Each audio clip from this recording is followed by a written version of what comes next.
Bienvenue dans la pensée du jour. La vie n'est pas une répétition, c'est la réalité. Faites-le maintenant, car tout retard est synonyme de déchéance. En anglais, delay is decay. Le livre des Psaumes, le chapitre 90, le verset 12 nous dit « Enseigne-nous à bien compter nos jours, afin que nous appliquions notre cœur à la sagesse. » Aujourd'hui, notre étude prendra la forme d'une question. Est-ce qu'aujourd'hui, c'est demain? Il y a quelque temps, un de mes enfants m'a rencontré et m'a fait une demande à laquelle j'ai promis de répondre le lendemain. En d'autres termes, je lui ai dit « Rejoins-moi demain pour obtenir ce que tu as demandé. » Le lendemain, il m'a rencontré et m'a demandé « Papa, c'est aujourd'hui demain ?» C'est-à-dire que le lendemain que tu as parlé, c'est aujourd'hui? Sommes-nous dans le demain que tu as promis pour répondre à ma demande? Après ce scénario, en réfléchissant en moi-même, j'ai réalisé que le temps se rapproche de nous chaque jour qui passe. Demain deviendra bientôt aujourd'hui. Aujourd'hui deviendra bientôt hier. Hier deviendra bientôt un jour révolu. Et les jours révolus deviendront bientôt de l'histoire. La vérité est que la ligne d'arrivée se rapproche de nous chaque jour qui passe. Les secondes deviennent bientôt des minutes. Les minutes deviennent bientôt des heures. Les heures deviennent bientôt des jours. Les jours deviennent bientôt des années. Et les années deviennent bientôt des vies. Bien-aimés, la mère vérité est que chaque être humain sur Terre est plus proche de sa tombe aujourd'hui qu'hier. Ne gaspillez pas votre vie en pensant que vous avez tout le temps dans la vie. La vie que vous vivez maintenant n'est pas une répétition, c'est la réalité. Le temps est en perpétuel mouvement, il faut donc continuer à avancer. S'il vous plaît, ces grandes visions que vous avez prévu de réaliser à l'avenir, faites-les maintenant, car tout retard est synonyme de décadence. L'avenir que vous attendez est maintenant. N'oubliez pas ceci, la vie n'est pas une répétition, c'est la réalité. Faites-le maintenant, car tout retard est synonyme de décadence. Lorsque vous perdez de l'argent, vous pouvez le récupérer. Lorsque vous perdez votre voiture, vous pouvez en acheter une autre. Mais lorsque vous perdez du temps, il est perdu à jamais. La perte de temps est une perte de vie. C'est la raison pour laquelle vous devez vous discipliner votre temps. La discipline est une matière première pour l'accomplissement de la destinée.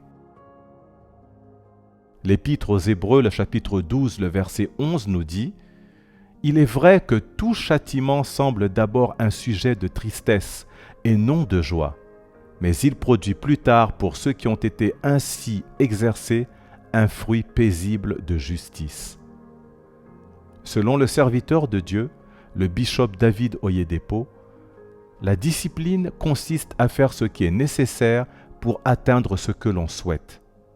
C'est supporter les défis dans l'immédiat afin de créer la plateforme pour la satisfaction dans le futur.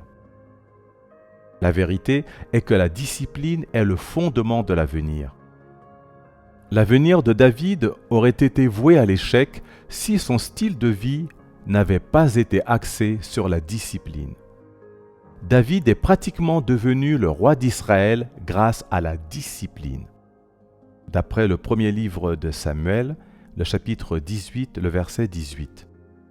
Alors que le reste de ses frères et de son groupe de pères gaspillaient leur vie à la maison dans l'oisiveté, David était dans la brousse, seul à garder les troupeaux de son père. D'après le livre de 1 Samuel, le chapitre 16, le verset 11.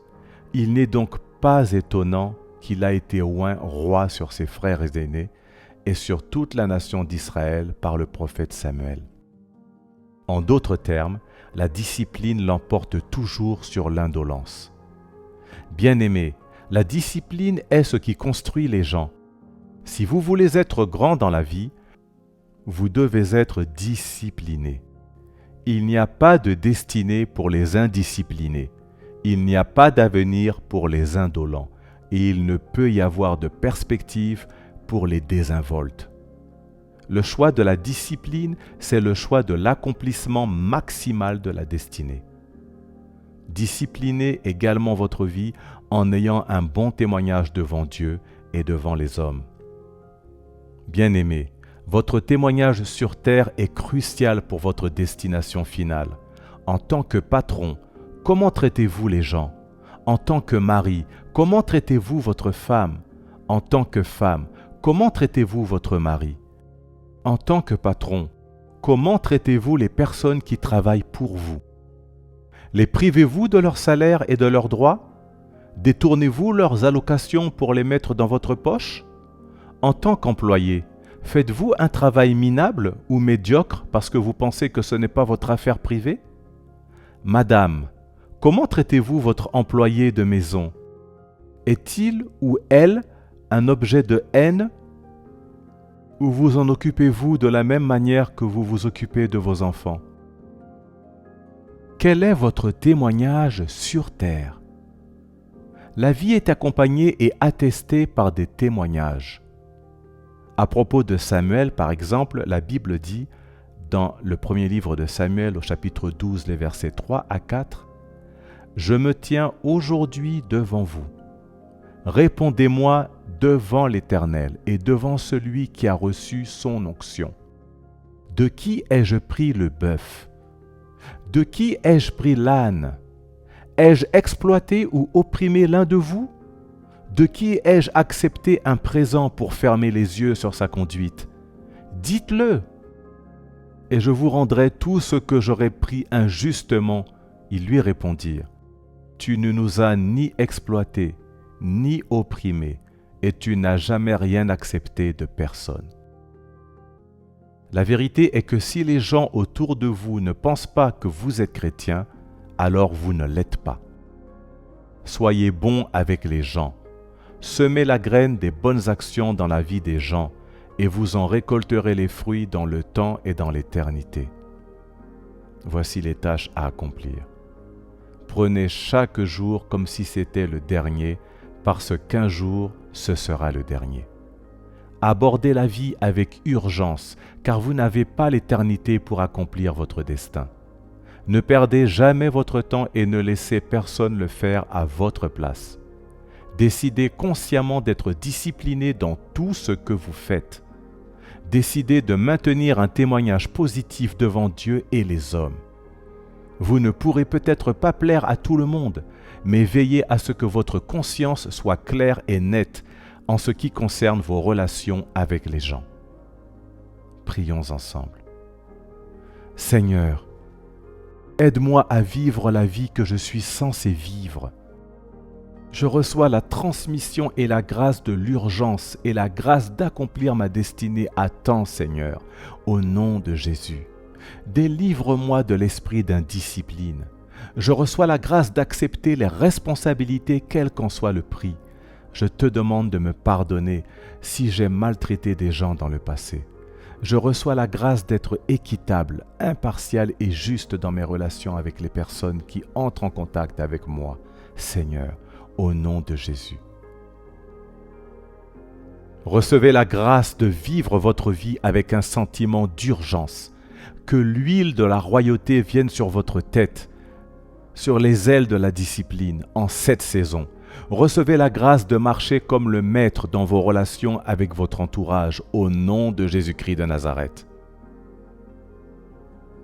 Tant que vous n'êtes pas né de nouveau, la présence permanente de Dieu ne sera jamais avec vous.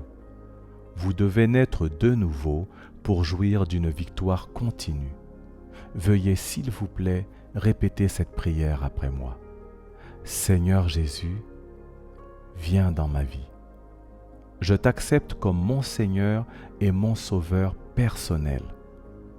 Je crois dans mon cœur que tu es mort et ressuscité des morts pour me sauver.